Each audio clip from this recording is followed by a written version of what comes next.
இப்போ இந்த வீடியோவில் அரைவாழ் காலம் என்றால் என்ன, பூஜ்ய வகை மற்றும் முதல் வகை வினைக்கு அரைவாழ் கால சமன்பாட்டினை வருவி அப்படின்ற சமன்பாடு வருவித்தலுக்கு பார்க்கலாம். முதல்ல அரைவாழ் காலம்னா என்னன்னு பாருங்கள். இப்போது வினையின் தொடக்கத்தில் வினைப்படு பொருளை எடுத்துக்கிறோம். அந்த வினைப்படு பொருளுடைய செறிவு A0 அப்படின்னு எடுத்துக்கொண்டால், ஏன்னா பூஜ்ய நேரத்தில் அதாவது தொடக்க நேரத்தில் ஏயின் செறிவை நம்ம A0ன்னு குறிப்பிடுறோம். அப்போ அந்த A0ன்ற துவக்க செறிவு பாதியாக குறையணும். அப்போ A0/2.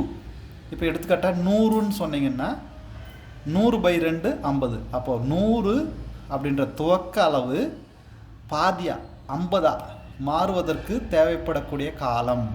அப்போது வினைப்படு பொருளின் துவக்கச் செறிவு அல்லது தொடக்கச் செறிவு பாதியாக சரிபாதியாக குறைவதற்கு ஆகும் காலமே, தேவைப்படும் காலமே அரைவாழ் காலம் அப்படின்னு சொல்கிறோம்.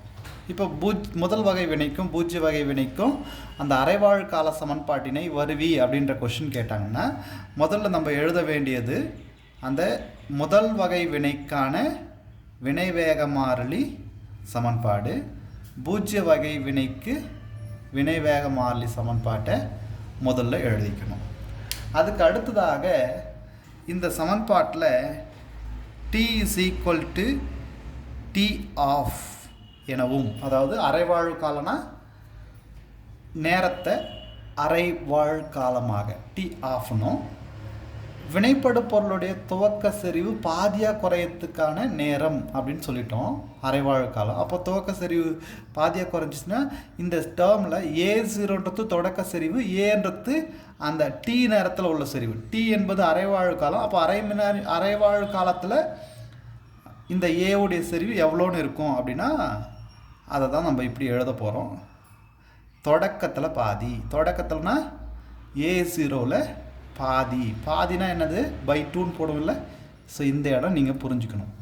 இதே போல் தான் அதுக்கும் நம்ம அப்ளை பண்ணி வர போகிறோம். முதல்ல இது ஒன்று முடிச்சிடலாம். அப்போது K =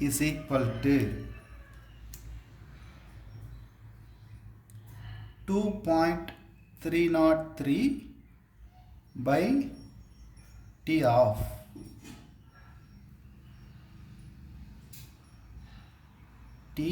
of log A0 by இந்த ஏவுக்கு நம்ம A0/2 என்று எழுதிக்க போகிறோம். இப்போது இந்த /2ன்றது மேலே போயிடும், இந்த A0 அடிபட்டுடும். அப்போது K = 2.303/t ஆஃப் log 2 என்று வந்துடும். ஏன்னா A0 ஸோ இதுவும் அடிபட்டுட போகுது. சரி, அப்போது log 2க்கு மதிப்பு என்ன அப்படின்னு பிரதிட்டிங்கன்னா, so K = 2.303/t of, so log 2க்கு 0.3010. ஸோ இதை பெருக்கி எழுதுனீங்கன்னா, ஸோ K = அந்த இது ரெண்டுத்து பெருக்குன்னா 0.693/t ஆஃப்னு வரும். அல்லது t ஆஃப் = 0.693/k. இதுதான் முதல் வகை வினைக்கு அரைவாழ் கால சமன்பாடு. t half = 0.693/k. அதாவது இந்த அரைவாழ் கால சமன்பாட்டில் செறிவு உறுப்பு, அதாவது A0ன்றது துவக்க செறிவு, A என்பது அட் டைம் t நேரத்தில் செறிவு. இந்த எந்த செறிவுறுப்புமே இல்லாததுனால அரைவாழ்வு காலம் என்பது முதல் வகை வினையை பொறுத்து மாறிலி. ஸோ இப்படி கூட கொஸ்டின் வரும். முதல் வகை வினைக்கு அரைவாழ்வு காலமானது துவக்க செறிவை சார்ந்து அமையாது, மாறிலி என காட்டுன்னு கூட கேட்கலாம். அப்படின்னா இதுதான் ஆன்சர் எழுதணும். இதுதான் நீங்கள் ஆன்சர் எழுதணும். சரி, இப்போது நம்ம பூஜ்ய வகை வினைக்கு எழுதலாம். ஸோ இந்த வினைக்கும் இதே போல் இந்த நிபந்தனையும் எழுதணும். அப்போது T is substituted as T of, அதே மாதிரி A is substituted as A0 by 2. So இந்த ரெண்டுத்தையும் நம்ம செய்ய போகிறோம். அப்போது சமன்பாடு பாருங்கள். K is equal to A0 அப்படியே எழுதிக்க போகிறோம், minus A0 by 2 by T ஆஃப்னு வரும். ஸோ இப்போது நீங்கள் இதை என்ன செய்யலாம் பாருங்கள். இந்த இடத்துல நம்ம கண்டிப்பாக எல்சிஎம் எடுக்கணும். அப்போ இதை என்ன செய்யலான்னா 2A0 மைனஸ் A0 பை இந்த 2 கீழே வந்துடும்.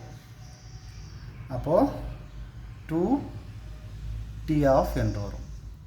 That is K is equal to 2 A0ல் ஒரு A0 போனால் A0 by 2T ஆஃப்னு வரும். அல்லது T half is equal to A0 by 2K அப்படின்னு வரும். அப்போது இதனுடைய மீனிங் என்ன அப்படின்னு சொன்னால், அரைவாழ்வு காலம் T half directly proportional to concentration of reactant அப்படின்றது தான் இதான் மீனிங். ஸோ இதுதான் இந்த பூஜ்ய வகை வினைக்கை பொறுத்த வரைக்கும் அப்படின்றது தெரிஞ்சுங்க. இப்போது அது வந்து மாறிலின்னு சொல்லிட்டோம், இது நேர்விகிதம். திரும்ப கவனிங்க. ஸோ முதல்ல இதை எழுதுகிறோம், அதுக்கடுத்து அந்த கண்டிஷனை அப்ளை பண்ணுறோம், 2 கண்டிஷனு. ஸோ பிரதிட்டாச்சு.